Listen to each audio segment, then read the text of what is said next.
Emmanuel Bastide attend vos témoignages sur les thèmes de cette semaine. Demain, la parole est aux jeunes qui veulent entreprendre en Afrique avec les conseils du coach Didier Akoueté. mercredi, Charlie Dupio vous propose de réagir sur la famille quand elle est toxique. appelez-nous au 33 1 84 22 71 71. 7 milliards de voisins, Emmanuel Bastide. Du lundi au vendredi, à partir de 10h10 TU. RFI.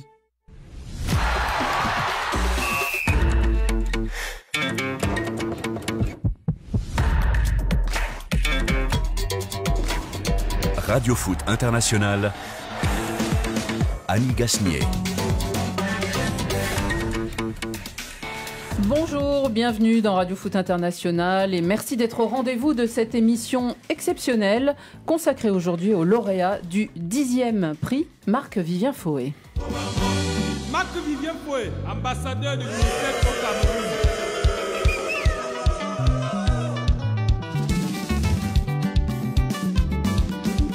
Il est le meilleur buteur de son club, le SCO d'Angers. Et sous le maillot numéro 7, il a réalisé la meilleure saison de sa courte carrière. Il est champion d'Afrique avec le Cameroun. Et il est aujourd'hui, pour le jury RFI France 24, le meilleur joueur africain de la Ligue 1. Karl Toko Ekambi, bonjour. Bonjour. Bienvenue. Merci. Et bravo. Merci.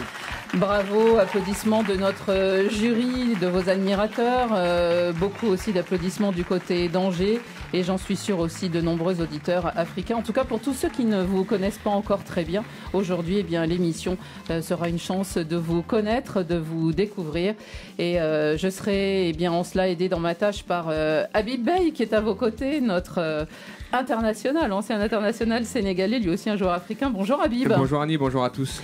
En face de vous, il y a Olivier Pron. Bonjour Olivier. Bonjour Annie, bonjour à tous, bonjour Karl. Bonjour. Le service des sports représenté aussi par Christophe Jousset. Bonjour Christophe. Bonjour Annie, bonjour à tous et en particulier à notre lauréat et félicitations. Et puis Bonjour, Alejandro Valente qui est là aujourd'hui. Bonjour Alejandro. Bonjour Annie, bonjour à tous et bonjour à Karl. Bonjour à tout le monde. Radio Foot, c'est parti.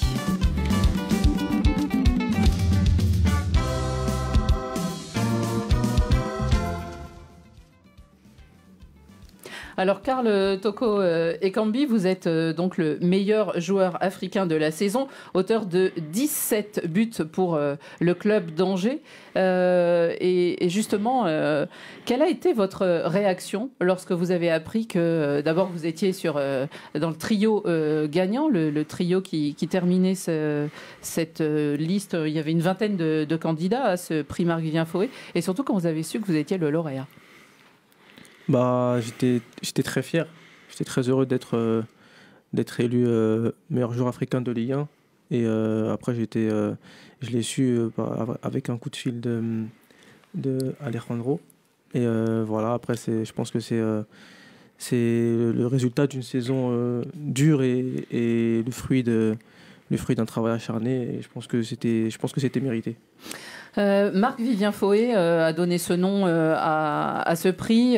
Il fut international camerounais. Vous êtes aussi camerounais. Vous êtes d'ailleurs le premier Camerounais à être dans ce palmarès du prix Marc-Vivien Foué. Vous n'aviez qu'à peine plus de 10 ans quand est survenu malheureusement son décès sur une pelouse. Vous avez un souvenir du joueur ou vous avez peut-être un souvenir de ce moment-là aussi ?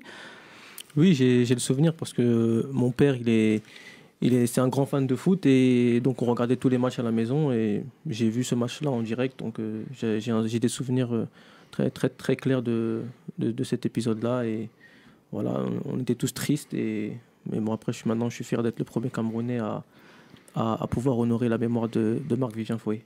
Habib Beye, un premier commentaire de votre part sur l'attribution de ce prix Marc-Vivien Foué. C'est déjà tout à fait mérité pour Karl, parce que lorsqu'on voit sa saison, il ne faut jamais oublier que ses stats sont assez exceptionnels, 17 buts, et il n'est même pas au Paris Saint-Germain, il est meilleur à Angers. Alors c'est pas pour minimiser l'apport de ses coéquipiers, mais c'est-à-dire que lorsque vous brillez dans une équipe qui est à la lutte pour le maintien, ce qui était le cas pour Angers, ça montre aussi la performance de Karl et surtout sa progression, parce que lorsqu'on parle de Karl, on parle de progression, et c'est aussi le but d'un jeune joueur. Alors même si aujourd'hui, je crois qu'il a 25 ans, je crois que lorsqu'on regarde ses statistiques du passé, on voit qu'il évolue, il évolue très très bien, il a été aussi un petit peu replacé. C'était un joueur qu'on cataloguait sur le côté. Aujourd'hui, je pense que c'est quelqu'un où on peut s'appuyer aussi devant, en pointe, ou éventuellement tourner autour d'un autre attaquant. Donc je crois que ce qui est important de dire, c'est la progression du joueur. Et aujourd'hui, il est justement récompensé par rapport à ça. On va y revenir justement sur tous ces points. Et pour l'instant, eh bien, un petit résumé de votre saison en son. Marc-Vivien Foué, ambassadeur de l'UNICEF au Cameroun. Prix Marc-Vivien Foué, RFI, France 24. Il va gagner le duel, en la petite déviation magique. Ne pas noter pour Karl Toko Ekambi. Karl Toko Ekambi. Karl Toko Ekambi, meilleur buteur du SCO, qui est en train de réaliser la meilleure saison de sa carrière. Je pense qu'il le mérite largement, marquer 17 buts avec un club comme Angers. C'est une performance que peu de joueurs, je pense, sont capables de réaliser. Donc très très heureux pour lui. Moi j'essaye de marquer à tous les matchs. On sait que des fois c'est possible, des fois que c'est pas possible. Toko Ekambi face à Trapp. Il lui en faut peu à cet attaquant-là.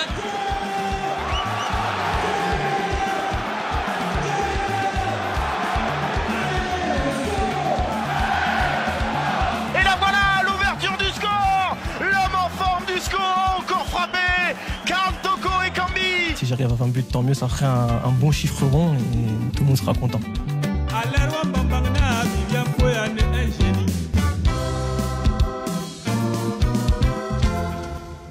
Alors 20 buts, c'était pas encore, on y sera bientôt. Alejandro Valente, d'abord un regard sur le palmarès, parce que Karl Toko Ekambi est premier, mais il n'est pas seul sur la liste. Il y a eu d'autres joueurs africains de Ligue 1 qui ont eu des voix aussi. Il n'est pas seul et au départ, on pensait que ça allait être beaucoup plus serré. Finalement, Karl emporte très largement ce prix avec 264 points.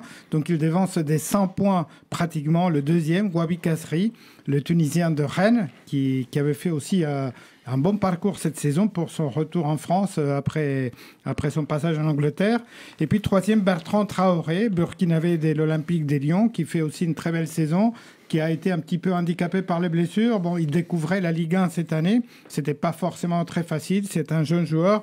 Il a 61 points. Quatrième, Gaël Kakuta, Congolais d'Amiens. 38 points, c'est un nom prestigieux, mais il n'a pas réussi à la mesure de ce qu'on pouvait attendre peut-être de lui cette saison. Et puis, à 5e place, il y a un compatriote, André Zambo-Anguissa, qui évolue à Marseille et qui fait partie donc de cette belle campagne marseillaise, que ce soit en Ligue 1 ou en Ligue Europa. Donc voilà un très beau groupe de têtes dans ces classements qui nous satisfait beaucoup, parce que Karl est un excellent joueur, mais si on a l'impression d'avoir quelqu'un de très équilibré, de très, très mature malgré son jeune âge, et je pense qu'on va encore avoir beaucoup de surprises à l'avenir avec lui. Alors, Karl Toko Ekambi, qui êtes-vous ? On a beaucoup cherché, on a tous un peu essayé de trouver et de lire des choses sur vous, mais celui qui s'y est attelé, c'est Olivier Pron, et en général, ses portraits sont très piquants. Non. Bonjour Karl. Bonjour. Ça va bien jusqu'ici ? Ça va très bien. Karl, c'est marrant ce prénom, on en parlait avec des amis il y a quelques jours, et l'un d'entre eux me disait sûrement que ses parents devaient aimer Carl Lewis. Alors moi j'ai répondu bah non, banane. Karl, c'est avec un K, comme Karl Marx. Ça vous dit quelque chose, Karl Marx ? Oui, ça me dit quelque chose. Il jouait dans l'équipe socialo-communiste de l'Internationale.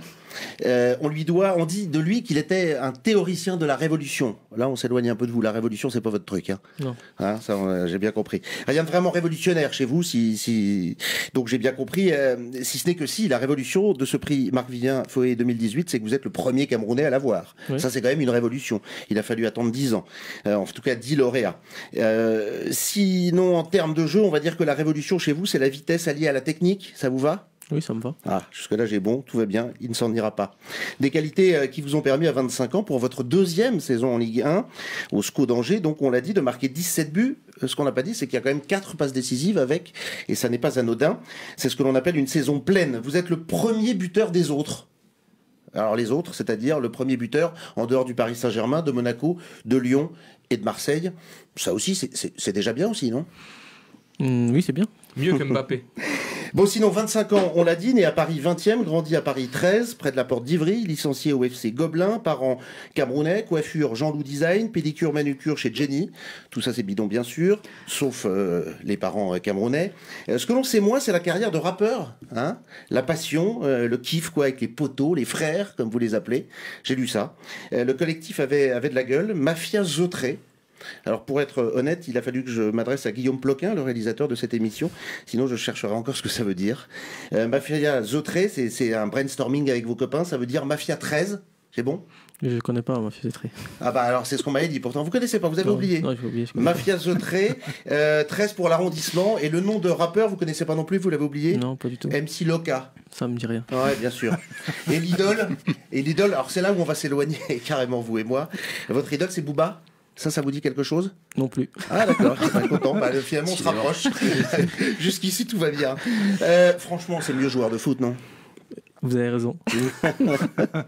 Joueur de foot, buteur en Ligue 1 et en sélection aussi. Hein. Le gars est quand même champion d'Afrique en titre, hein, les amis. On l'a dit aussi avec les Lions indomptables. C'était en 2017 à Libreville.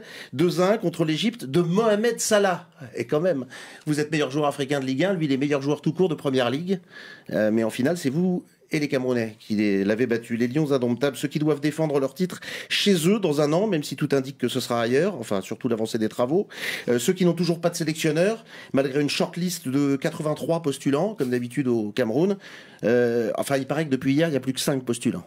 La shortlist, elle est vraiment. Vous avez quelque chose? Je suis pas au courant. Non, ouais, c'est ça. Décidément, j'ai pas de bol. Hein. Finalement, je me suis trompé de joueur. Alors, après tout, qui êtes-vous, Karl Toko Ekambi? Marié, m'a-t-on dit, père d'un petit garçon, amateur de plats du pays. Enfin, finalement, on m'a dit des pâtes, surtout. Donc, finalement, c'est mondial comme plat. Un homme discret, casanier, taiseux. Et un footballeur pas vraiment comme les autres quand même. Alors là vraiment, j'en revenais pas. Rendez-vous compte, vous qui nous écoutez à Yaoundé, Douala, Abidjan, Dakar, Bamako, Kinshasa, Ouaga, Bobo, enfin surtout dans le quartier Coco en zone 4. KTE, comme on le surnomme, ça c'est vrai. Oui, c'est vrai ça. Il joue au foot et avant le match, quand il arrive au stade, il n'a pas de casque sur les oreilles. Ça, c'est un truc de dingo. C'est le seul joueur de foot que je connaisse qui sort du bus, il n'a pas de casque sur les oreilles, il se concentre tout seul, il n'a pas besoin de musique. Bon, c'est le premier truc. Autre chose, en janvier, on propose 14 millions d'euros pour qu'il s'en aille. C'est Brighton en Angleterre. C'est la moitié quand même du budget du club. Il y a des touches en Chine aussi. Et on sait qu'en Chine, les joueurs de foot n'y vont pas que pour l'argent. Eh ben lui, Karl, il dit non. Il s'en moque de tout ça. Il dit le club est pas sauvé, je vais rester. Ça, c'est aussi pas très original quand même. Enfin bon, c'est très original pour un joueur de foot. Et attendez, j'ai encore mieux. Il est même pas sur les réseaux sociaux. Alors ça, j'en revenais pas. Il paraît que Serge Aurier a voulu l'initier à Periscope, mais intelligemment, il a refusé. Twitter, Facebook, Instagram, nada, j'ai cherché. Un hashtag, un like, il sait pas ce que c'est. C'est vrai? Hashtag, j'ai Instagram. Quand même. Bah, vous voulez que je vous dise, quand on sait tout ça, c'est justement pour ça qu'on est content de vous avoir ici, avec Samir, votre agent bienveillant sans lequel vous ne nous parleriez sans doute pas, avec vos proches qui sont pas loin, avec vos potes, avec Habib, avec Christophe Jousset, avec le Réfé, avec Annie Gasnier. Eh ben nous, on est ravis de vous accueillir. On ne doute pas que vous ayez des tas de choses à nous dire. Va falloir quand même en dire. Hein. Faites un effort. Et le réseau ici, il n'est pas social, il est juste amical. Et c'est déjà pas mal. Et c'est mieux. Karl Toko Ekambi, vous vous reconnaissez justement dans ce portrait. Qu'est-ce que vous aimeriez, sur quoi vous aimeriez rebondir? Quel est le trait peut-être de votre personnalité qui vous a plu d'être décrit? Je trouve que c'est une bonne description. Après, le mieux à faire, c'est d'être soi-même. Après, peu importe comment on me décrit, moi, je reste sur ma ligne de conduite et pour l'instant, ça me réussit. Donc, je pense que je vais continuer sur cette lancée. C'est le danger qui guette les footballeurs de ne plus être soi-même? Non, après, chacun fait comme il veut. Et après, je pense que des fois, on abuse un peu trop avec les footballeurs. Je pense qu'il y en a qui jouent pas au foot, mais qui ont le même comportement qu'un footballeur. C'est juste qu'un footballeur, c'est médiatisé. C'est pour ça qu'on en parle beaucoup. Mais bon, après, je pense qu'il faut plus laisser les footballeurs tranquilles. Christophe ? Ouais, je voulais juste revenir sur ce groupe de rap là. Vous reniez ce que vous avez fait ou vous l'assumez totalement? Vous écoutez, vous êtes encore dans le rap? Comment ça se passe? Non, pas du tout. C'est une page de ma vie qui est tournée tout simplement. Je pense que je suis pas venu ici pour parler de ça et je trouve que voilà, ça a rien à voir avec mon ascension au football ou avec ma carrière. Donc c'est pour ça que je trouve que ça sert à rien d'en parler tout simplement. Habib, quelque chose dans la personnalité qu'a développé Olivier qui vous a particulièrement accroché? J'aime surtout la façon dont c'est écrit, parce qu'il y a un petit peu de tout. Il y a du compliment, il y a du sarcasme, un petit peu comme les Olivier Pron, ça on le sait. Ce qui est sûr, c'est que ce que doit pas changer Karl, c'est surtout la passion qu'il a pour son métier. Parce qu'il faut jamais perdre de vue que c'est vrai qu'aujourd'hui, on est parfois critiqué pour notre mode de vie, mais il faut jamais oublier qu'on est des passionnés avant tout. Et je crois que le grand danger qui guette le footballeur, c'est d'oublier que le football est sa passion. Quand ça devient quelque chose pour être vu ou pour être, comme on dit sur les réseaux sociaux, plus bling-bling, c'est là que vous perdez un petit peu le fil. Et je crois qu'aujourd'hui, quand il a résumé par exemple qu'il y a 14 millions Brighton qui vient, ça peut paraître beaucoup d'argent, c'est beaucoup d'argent. Ça peut aussi avoir envie il peut avoir envie de se dire bon bah je vais tripler, quadrupler mon salaire.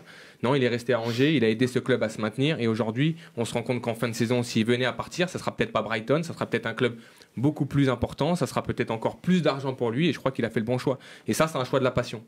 Olivier, ça vient de votre éducation, ça vient de vos parents, le fait d'être comme ça, équilibré, posé, de se dire voilà, je suis dans un club, il n'est pas sauvé, je vais rester 6 mois de plus, le fait d'être à l'écart des réseaux sociaux, de dire que le rap c'était une époque de ma vie, mais maintenant je parle foot. Oui, ça vient des parents et après, moi-même je suis père à l'heure actuelle aussi.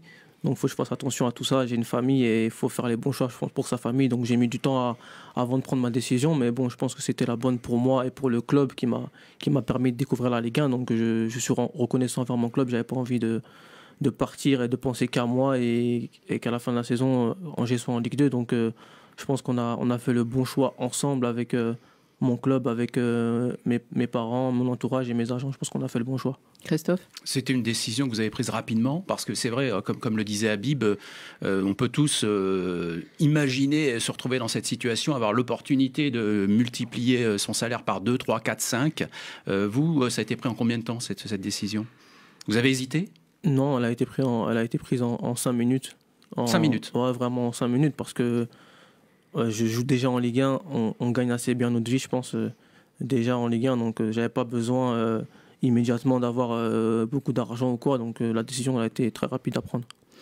En tout cas, la discrétion, eh bien, c'est le premier trait de votre personnalité que remarquent vos camarades, notamment vos camarades de vestiaire. Et David Kalfa, qui s'est rendu à Angers il y a quelques jours pour vous rencontrer, a rencontré un de ses camarades, il s'appelle Jeff Ren Adélaïde. Quand je suis arrivé, il était très discret. Maintenant, on est liés d'amitié, je pense, et il se lâche un peu plus avec moi.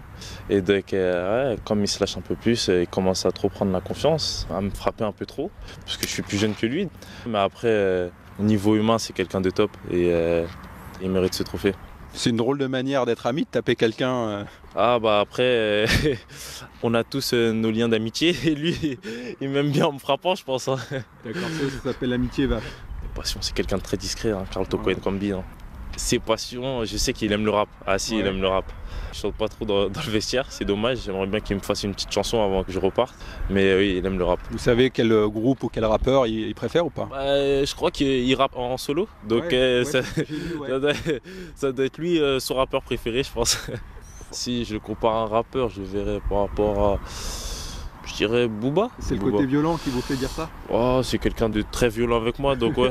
Ouais, Booba. J'attends pas que ça tombe du ciel. Si t'es pas numéro 10 à Paname, t'es la banane du siècle.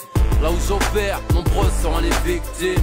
Que des numéros 10 dans ma team. Je rêve d'être numéro 10 comme nous. Que la rue t'applaudisse, trappeurs rugissent comme nous. Ballon d'or grâce à mes tacles à la gorge. Mes crochets, ok, je mets mes dièses. Roi du monde de talent, je te baisse. Là où j'opère, nombreux seront les victimes. Que des numéros 10 dans ma team. Karl Toko Ekambi, alors c'est qui aime bien châtie bien avec vous quand passez le stade de la discrétion. Il a raison, votre copain Jeff. Il a raison, sauf qu'il a pas tout dit. Je le tape pas pour rien. je le tape pour lui, pour son bien, parce qu'il fait des conneries. Bon, alors, en tout cas, vous leur servez aussi d'exemple à vos camarades de vestiaire, parce que David Kalfa a rencontré un autre de vos collègues, le milieu défensif Thomas Mangani, et lui, il est devenu un peu plus sérieux quand on parlait de vos talents de joueur. Il est apprécié de tous et on a surtout apprécié le fait qu'à Noël, il refuse des offres pour rester avec nous. Je pense que ça a été un message fort et c'est pour ça qu'on est content pour lui et de sa réussite. C'est par son attitude qu'il montre l'exemple. C'est un leader technique, leader au niveau de la compétition, donc voilà, il est très important pour nous. Ça se voit au niveau des statistiques, mais c'est aussi très important au sein du vestiaire. Donc on est content parce que qu'il soit à gauche ou qu'il soit dans l'axe, il marque des buts. C'est vrai qu'il en marque plus dans l'axe et il s'y sent bien. Ça, c'est un plus. Il a cette polyvalence et voilà, c'est vrai qu'il est très efficace. On ne s'attendait pas à autant de buts parce que quand on joue le maintien, c'est difficile d'en mettre autant. Mais c'est vraiment génial et ça prouve toute sa qualité. On est content quand les gens qu'on apprécie réussissent. Donc c'est super, ça va être bien pour lui, ça va être bien pour le club et nous on lui souhaite toute la réussite qu'il mérite. Alors, il souhaite toute la réussite. Sur cette saison d'Angers, donc la meilleure pour vous et surtout la meilleure en Ligue 1, est-ce que ça soude quand on lutte pour le maintien ? Oui, ça soude. Après, la différence, je pense, avec les autres, c'est qu'à Angers, je pense qu'on n'avait même pas besoin de jouer le maintien pour être soudés parce que c'est un bon groupe, les gens s'entendent bien, tout le monde s'entend bien et je pense que même si on ne jouait pas le maintien, on aurait été pareil et peu importe notre objectif, on aurait fait une belle aventure dans ce championnat, je pense. Habib ? Non, mais c'est surtout que s'il n'est pas là, s'il n'est pas à Angers, Angers descend peut-être en Ligue 2. Ça, c'est important de le dire. Il y a des joueurs aujourd'hui qui sont des joueurs capables justement de transcender une équipe, de porter une équipe. C'est ce qu'il a fait. C'est aussi à ça qu'on voit la qualité d'un attaquant. Lorsqu'on dit qu'il a été replacé dans l'axe, moi je crois qu'il a toutes les qualités pour le faire parce que le problème qu'il pouvait avoir sur le côté, c'est que c'est un joueur qui est très tonique, qui a beaucoup de vitesse, qui a une grosse débauche d'énergie. C'est que quand vous devez éliminer et ensuite vous réaxer pour frapper, vous avez moins de lucidité. Lorsque vous êtes dans l'axe, vous vous retrouvez dans la zone de vérité très très rapidement. Et lui, comme il a cette qualité technique, il a dû aussi soigner sa finesse devant le but parce que c'est aujourd'hui la statistique qui montre qu'il y a une vraie progression dans le 1 contre 1 avec le gardien, dans sa faculté à mettre des buts. Donc je crois qu'il est parti pour être dans cette progression et peut-être s'installer à ce poste-là. Je trouve que pour moi, il est beaucoup plus efficace dans l'axe parce qu'il a cette qualité-là pour éliminer. Alejandro, justement, efficacité et but, vous vouliez en parler ? Oui, parce que Habib dit 17 buts, c'est déjà énorme, mais ce qui est encore, à mes yeux, plus remarquable, c'est que sur ces 17 buts, 12 ont été des premiers buts pour Angers. On sait que souvent le premier but est le plus difficile à marquer, c'est lui qui peut décider du sort d'un match. Et dans cette statistique-là, vous êtes deuxième du championnat de France. Il n'y a que Mario Balotelli qui a fait mieux avec 13 premiers buts. Et je trouve que c'est vraiment quelque chose qui donne la mesure de l'importance que vous avez dans cette équipe. Vous le saviez, vous connaissiez cette statistique, vous aussi ? Non, pas du tout. Non. Je connaissais. Et on est là pour ça. C'est nous les journalistes qui disséquons votre carrière. Olivier ? Angers a été pendant longtemps, je crois toute la première partie de saison, la pire équipe à domicile. Et vous disiez tout à l'heure, on était un bon groupe et tout, mais ce groupe-là avait du mal à s'exprimer devant son public. Qu'est-ce qui fait que voilà, ça se passait si mal à la maison ? Peut-être comme on avait fait une bonne fin de saison l'année dernière, surtout à domicile, je pense on était un peu trop joueurs à la maison et on se faisait punir. Alors que je pense que ça, justement, c'était notre marque de fabrique l'année dernière, où on punissait les autres équipes et là, on avait inversé les rôles. Et donc, en janvier, on a remis les compteurs à zéro, on a refait comme on devait faire. Et là, maintenant, à domicile, on est beaucoup mieux. Ils ont bien travaillé aussi, il faut dire, le travail de l'entraîneur Stéphane Moulin. Ils n'ont pas cédé justement à cette panique parce que beaucoup de clubs auraient pu limoger justement l'entraîneur. Ils l'ont gardé. Je crois qu'il y a un très très bon travail qui est fait en termes de recrutement. Ils sont allés rechercher Butel et Onyangué aussi au mercato d'hiver, ce qui a apporté une plus-value à cette équipe. Et puis je crois que vous aviez votre stade en travaux, qui n'était pas forcément une bonne chose pour Angers lorsque vous jouez à domicile. Mais c'est une équipe qui en tout cas, en termes de travail, a une bonne homogénéité dans la faculté de garder ses éléments, de faire confiance à un entraîneur qui a été en difficulté. Aujourd'hui, on voit que ça a porté ses fruits. Justement, l'entraîneur, on va l'entendre, c'est Stéphane Moulin. Et David Kalfa l'a rencontré à Angers quand il est venu vous voir et il parle de vos qualités. J'ai toujours cru en son potentiel et en Karl. Après, il était parti pour jouer sur le côté, donc il est évident qu'il a marqué beaucoup de buts depuis qu'il a été remis dans l'axe. On n'était pas parti pour ça en début de saison. Les choses ont fait qu'il s'est imposé quand il a au départ dépanné à ce poste-là. Et il a été tellement efficace et tellement performant qu'il était devenu difficile de le remettre sur le côté. Et je pense que ça aurait été aussi nous enlever des armes. Donc il était hors de question de s'affaiblir. Et on a vu la mesure qu'il a prise. Mais dans le football, il n'y a jamais rien de figé, il n'y a jamais rien de définitif. Et puis aujourd'hui, il n'est plus le même joueur qu'il était quand il est arrivé chez nous. À la fois physiquement, techniquement, mentalement aussi. Il a beaucoup travaillé.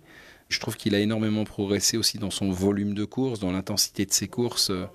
Il a toujours fait ce qu'il fallait pour progresser.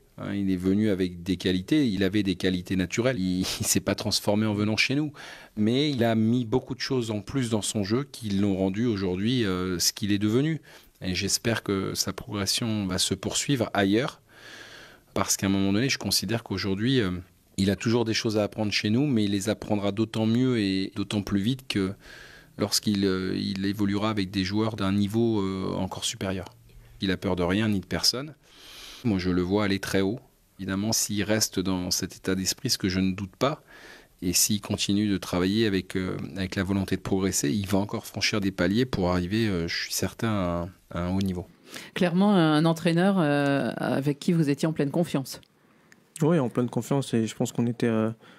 on échangeait beaucoup. On a beaucoup échangé depuis que je suis à Angers. Et je pense que c'est un entraîneur qui m'a fait progresser avec...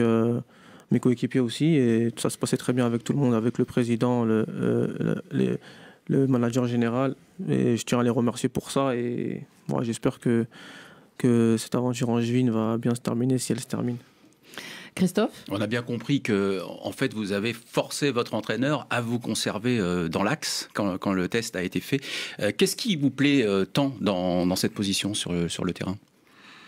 J'ai pas forcé mon entraîneur, c'est juste que j'ai eu une discussion avec lui où je lui ai dit que je pense que c'est le moment où je peux évoluer dans l'axe, je peux passer dans l'axe, et que je lui ai demandé de me faire confiance et que j'allais répondre à sa confiance, et on a réussi à le faire. Et après, ce qui me plaît dans ce poste-là, c'est que j'ai plus une zone du terrain occupée, mais j'ai les trois parce que je suis dans l'axe et je peux aller à gauche et à droite. Je suis quelqu'un qui aime beaucoup bouger, qui aime beaucoup les espaces, donc je me sens vraiment très à l'aise, et ça me permet de jouer avec mes coéquipiers, de combiner avec tout le monde et d'aider mes coéquipiers à aller de l'avant. Vous marquez surtout du droit.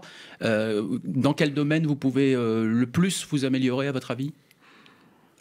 Je pense que je peux m'améliorer un peu dans tous les domaines. Après, je marque du droit parce que c'est les situations qui font que je dois marquer du droit. Après, voilà, je pense que je peux m'améliorer de la tête, on va dire. Ouais, vous êtes grand, ça devrait pouvoir se faire.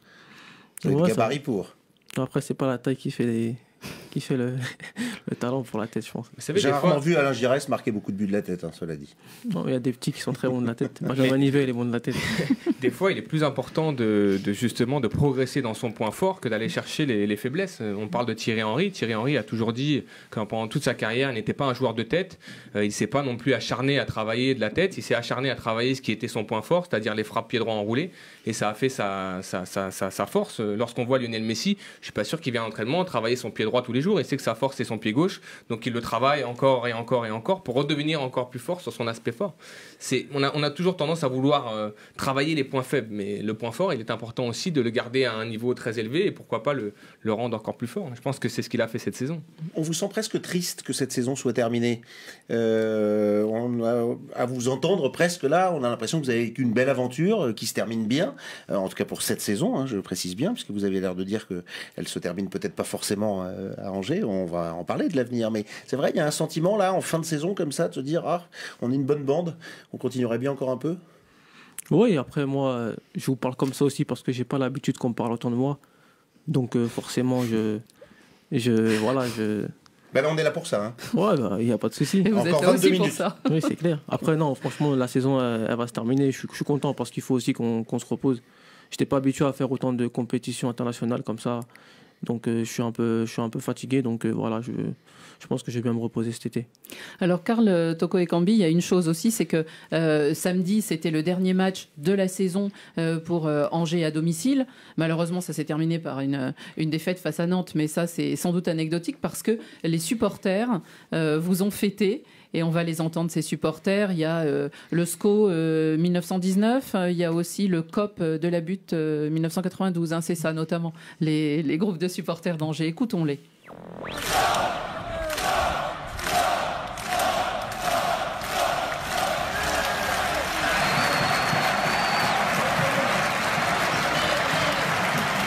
Alors, à la 7e minute, vous portez le numéro 7, ils vous ont encouragé, ils vous ont applaudi. Et ensuite, c'est vous qui menez un clapping. C'est une habitude aussi, c'est devenu la mode, les clappings maintenant, avec les supporters. Oui, chez nous, on le fait quand on gagne. Et généralement, c'est le joueur qui a marqué qui fait le clapping. Donc, je l'ai fait cette saison, mais je déléguais souvent à mes collègues.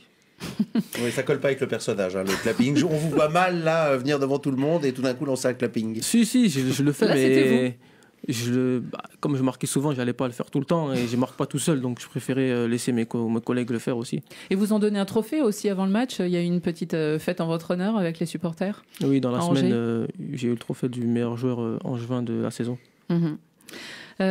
Alors, votre personnalité, on parle de discrétion. Il y a une chose sans doute pour laquelle vous êtes discret, c'est aussi votre grand cœur, et notamment du côté de l'Afrique, que vous ne regardez pas, heureusement, seulement à travers la sélection camerounaise et à travers un ballon. Écoutons le témoignage de votre copain du Paris FC, Baboy Traoré.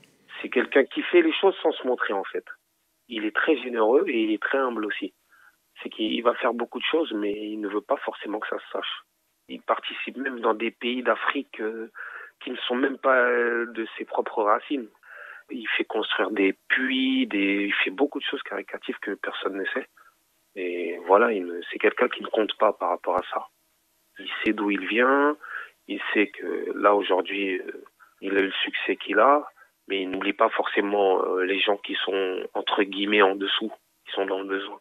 C'est pas quelqu'un qui est là, qui pense à s'acheter une grosse montre, une grosse voiture et voilà, ne fait rien à côté, non. Vous faites des choses à côté, vous les faites discrètement, vous y tenez ? Oui, après, je l'ai fait parce que j'ai envie, parce que les gens sont dans le besoin. Je ne les fais pas pour dire que je l'ai fait, donc c'est pour ça que j'en parle pas. C'est pas... Comment ça s'est passé ? On vous a sollicité ou c'est de vous-même, vous avez cherché à agir avec des associations ? Oui, c'est de moi-même qui cherche à agir avec des associations, et quand on me sollicite et que je trouve ça intéressant, je le fais. Vous vous êtes déplacé à l'occasion de ces dons, ou vous le faites d'Angers ? J'ai pas encore eu le temps de me déplacer, mais je pense que je me déplacerai bientôt. Mais après, je délègue des amis et tout pour se déplacer, pour le faire. À travers une association particulière ? Non, plusieurs associations. Plusieurs associations. Pas qu'une seule. D'accord. Alors, on va peut-être maintenant parler d'une chose, c'est votre futur. Prélivier l'évoquait. Tout à l'heure, vous disiez c'est peut-être pas fini avec Angers. En tout cas, est-ce que le SCO est un tremplin ? Il y a un illustre prédécesseur au SCO d'Angers qui peut-être pourrait vous donner des idées. Dites-nous si vous reconnaissez la voix. Je me suis fait remarquer par le SCO d'Angers. Et l'examinateur à cette époque-là, je me souviens, au concours de tout à l'heure, c'était monsieur Camille Cotin, qui était à l'époque entraîneur du SCO d'Angers, ce qui m'a permis de signer au SCO d'Angers à l'âge de presque 18 ans. Ce fut un très grand joueur français. Il a joué au SCO d'Angers quand il était jeune, il le dit, à 18 ans. Et il est décédé l'an dernier. Vous jouez dans le stade qui porte son nom désormais. C'était Raymond Coppa. Raymond Coppa. Exactement. Et aujourd'hui encore, évidemment, on garde la mémoire. Alors, ça peut vous servir de tremplin, ce SCO d'Angers ? Oui, ça peut. En tout cas, je l'espère. C'était le projet quand j'ai signé au SCO d'Angers, donc j'espère qu'on va réussir ensemble ce projet. C'est quoi votre rêve ? Vous aimeriez jouer où ? Parce qu'il a joué au Real Madrid, Raymond Coppa. Il a joué au Stade de Reims, ne l'oubliez pas aussi. Aussi. J'aimerais que... je vais faire comme Raymond Coppa, je vais jouer au Stade de Reims. Stade de Reims qui remonte en Ligue 1. On se voit beaucoup la saison prochaine, en Ligue 1 cette année. Plus sérieusement, on sait que vous avez plein de sollicitations. Est-ce que vous avez une idée, un rêve ? Est-ce que vous avez aussi des limites, peut-être des pays dans lesquels vous ne voudriez pas aller ? Non, moi, j'ai pas de rêve. Moi, je pense que je crois beaucoup en ce que je vois. Donc, je vais regarder les projets qu'on va me proposer. Et c'est à partir de ce moment-là que je vais me décider. Mais bon, après, cette partie-là, je la laisse à mes représentants. Donc, moi, pour l'instant, je dois finir ma saison tranquillement et aller me reposer au soleil si je peux et attendre. Il reste un match contre Dijon. On peut donner quand même une liste qui n'est pas exhaustive, mais des noms de clubs qu'on entend régulièrement, qui s'intéresseraient à vous. Il y a Marseille, pour rester en France. Marseille, je vais pas prendre ça vous dit quelque chose ? Il y a un match qui compte, je crois. Bien. C'est quand le match qui compte ? C'est après-demain, oui, c'est ça, une petite finale. Et comme Habib n'en a pas gagné souvent, il sera devant son canapé pour espérer et que cette fois ça gagne. Villarreal, Everton, Schalke 04, Hoffenheim, la Lazio de Rome.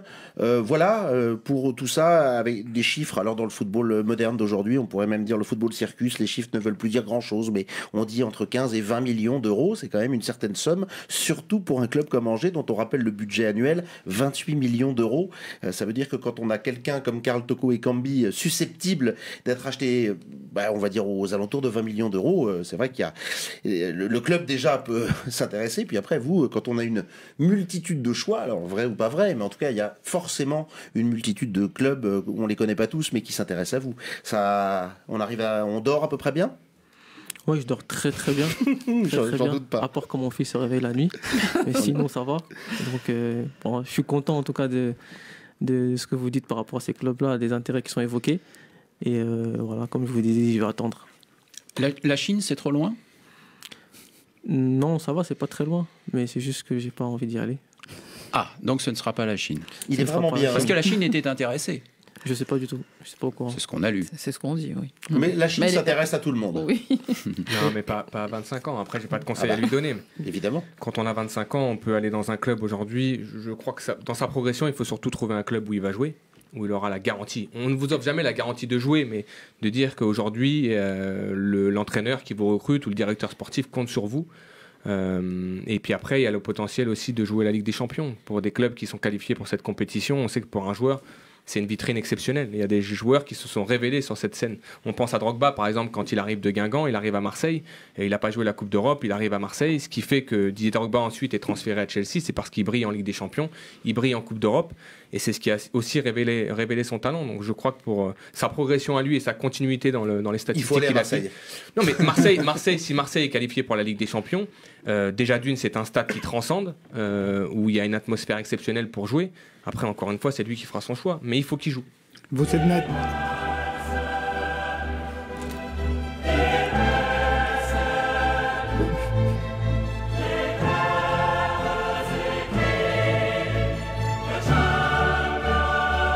Karl Toko Ekambi, cet hymne, il vous fait kiffer, comme vous dites quand vous parlez des choses qui vous plaisent? Ouais, ça me fait kiffer. Je l'entends souvent quand je joue à la Play. Et maintenant, si je peux l'entendre en vrai, ça va. Vous êtes plutôt Xbox ou PS4? PS4. Ça, c'est mes jeunes collègues qui voulaient que je vous pose la question. Ça serait Vous allez m'en offrir une. Là, il faut demander au service de com là, de RFI. Moi, je suis pas très spécialiste, mais la Ligue des Champions, ça serait quelque chose qui vous ferait rêver tout de suite ou qui vous fait rêver à plus long terme? Je pense que c'est une question que... C'est un des critères? Si vous la posez à n'importe quel footballeur, je pense qu'il vous dira tout de suite. Vous vous sentez prêt? Oui, moi je me sens prêt. Moi j'ai peur de rien. J'ai toujours... on m'a jamais facilité en quelque sorte. J'ai toujours cassé des portes pour arriver où je suis. Donc s'il faut que je continue, je vais continuer. Et moi, dans la vie, si tu tentes pas, tu peux pas réussir. Donc moi, je suis prêt à tout. Vous êtes natif de Paris. Est-ce que, comme beaucoup de Parisiens, le PSG, à un moment ou à un autre, ça vous fait rêver ou ça évoque quelque chose de particulier pour vous? C'est ma ville natale, c'est la ville où j'ai grandi. C'est un club que je supporte. Après, je rêve pas de jouer au PSG, mais bon, c'est un club que je supporte parce que je suis parisien. Donc oui, je suis ce que fait le PSG sur la scène européenne, oui. On s'en sort bien parce que il y a un mois ou deux, il a donné une interview à un confrère qui à un moment lui demande, au moment où on lui parle de son avenir, le confrère lui dit: vous aspirez à quoi? Et Karl lui répond: là tout de suite à rentrer chez moi. Donc déjà il est resté.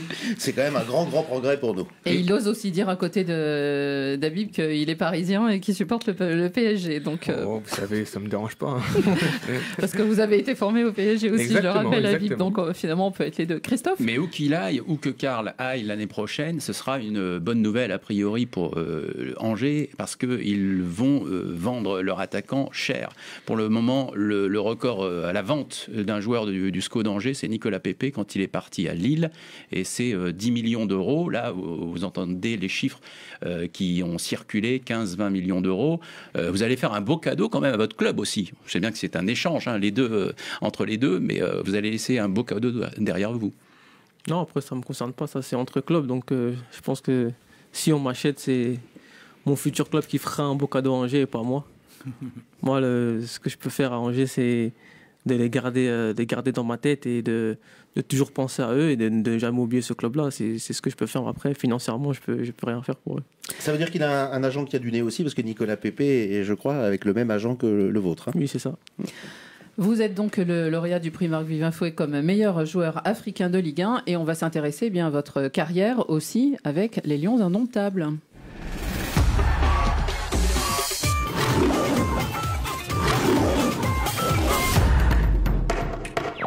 Karl Toko Ekambi. Ah, il est accroché par Ngoum. Penalty. Faute d'Oda Ngoum, pris par la vivacité de Karl Toko Ekambi. Benjamin Mukanjo face à Jobert, la lucarne. Yongo. Voilà, tête et le deuxième but. Karl Toko Ekambi, il est récompensé de son bon match. L'Angevin, il vient couper la trajectoire de ce corner d'Ambroise Yongo. Je le mets dans la sauce, je tourne la sauce.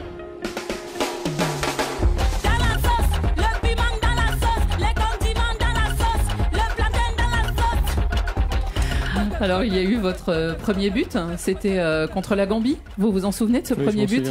Ouais. C'était un moment. Comment vous l'avez ressenti? Vous avez été acclamé par le public ce jour-là. Comment vous avez ressenti ce premier but sous le maillot des Lions indomptables? Bah, j'étais ému, j'étais très fier parce que il y avait mon père en tribune qui vit au Cameroun, lui, et marquer ce but-là devant lui, qui était venu avec ses amis et ma famille, c'était fort, c'était émouvant.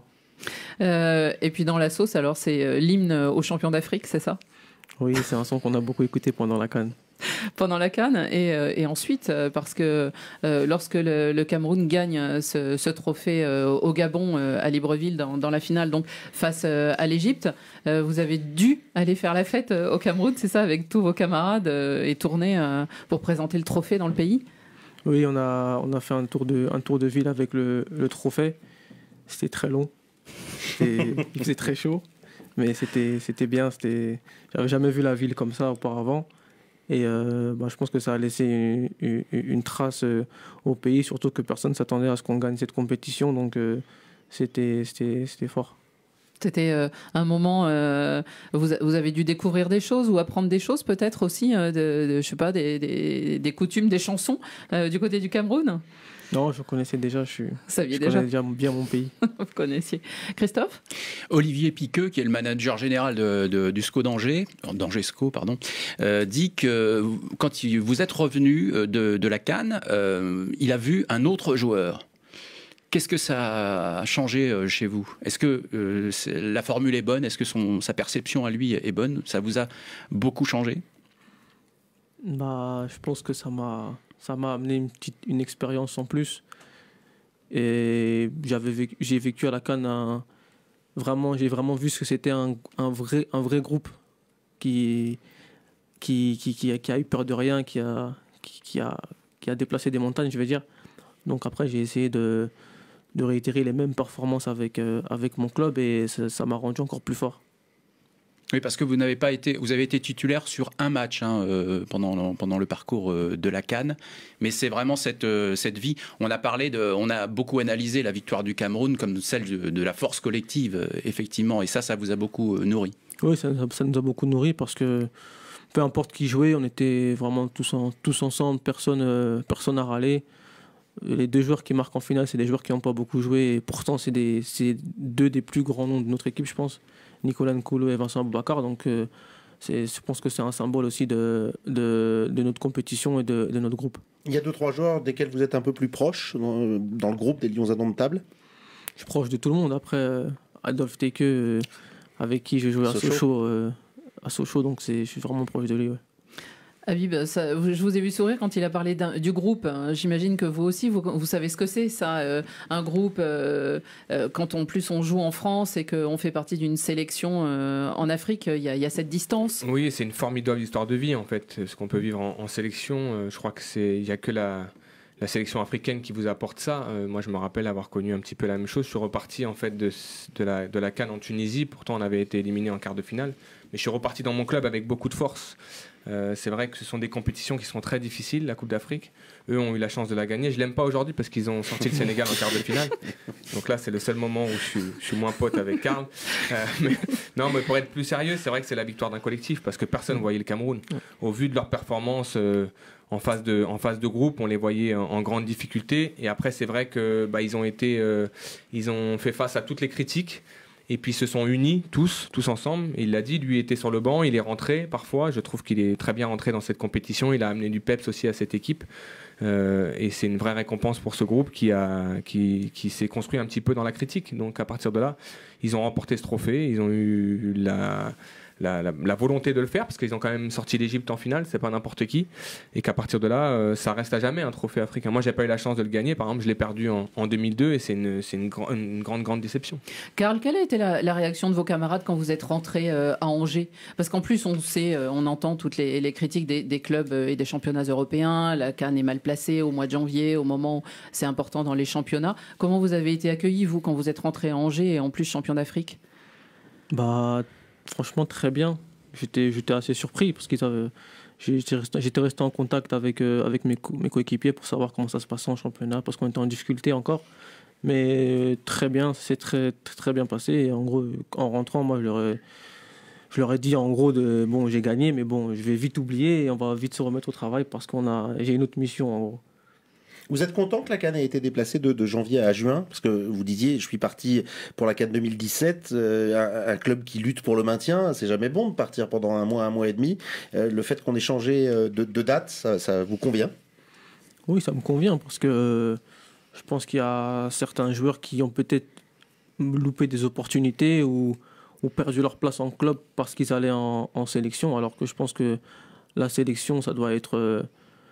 Un joueur international africain, ça doit être énorme. Et là, je pense que des fois, c'était péjoratif. Donc, je pense que c'est bien pour les joueurs africains. Alejandro? Oui, le Cameroun, malheureusement, ne sera pas à la Coupe du Monde. Est-ce que vous allez supporter une équipe dans cette Coupe du Monde? Sénégal. La France, l'Argentine, peut-être? Sénégal. C'est bien. Voilà. Aussi. Voilà. Vous rêvez, j'imagine, de jouer une Coupe du Monde quand même un jour? Oui, si j'en ai l'occasion, oui, j'aimerais bien, oui. Et les jours où vous avez été convoqué pour la première fois par les Cameroun, vous vous rappelez sans doute, vous avez hésité, vous avez pensé peut-être à ces genres d'opportunités? Non, j'ai pas hésité parce que bon, le Cameroun, c'est une équipe africaine, mais c'est quand même une grande nation du football africain, donc forcément, j'ai pas hésité. En plus, j'ai évolué en Ligue 2 à l'époque, donc je pense que c'était bien pour la suite de ma carrière, donc j'ai foncé. Le Cameroun n'a pas de sélectionneur actuellement. Il y en a plusieurs qui seront...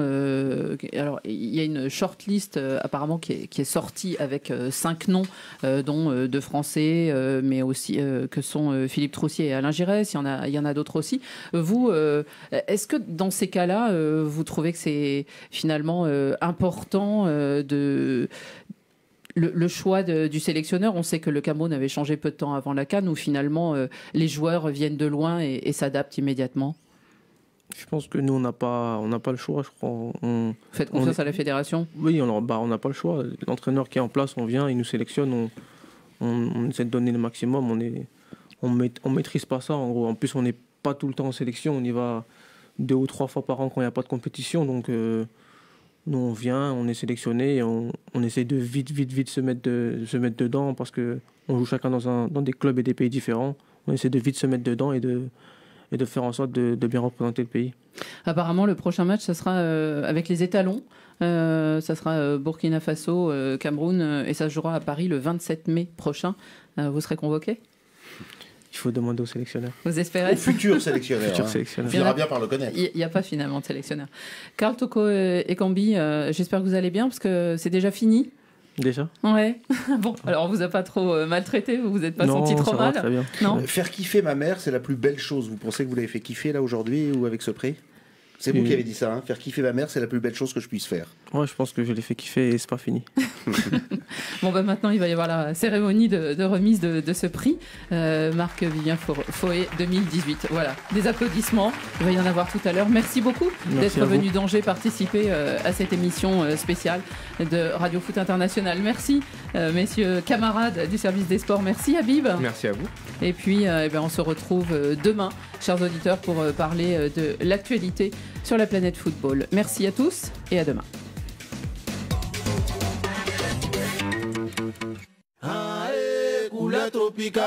Du lundi au vendredi, il y a Couleur Tropicale avec Claude Issiard. Les lundis, mardis et mercredis, c'est l'actualité musicale, la spéciale et Génération Consciente, la libre antenne de Couleur Tropicale. Le jeudi, place aux invités. Et le vendredi, la spéciale suivie de la plus grande discothèque d'Afrique. Au platine, les meilleurs DJ du moment. Couleur Tropicale, c'est dans la radio, sur les tempos des musiques afro. Retrouvez Couleur Tropicale avec Claude Issiard Du lundi au vendredi, à partir de 20h10 TU. sur RFI.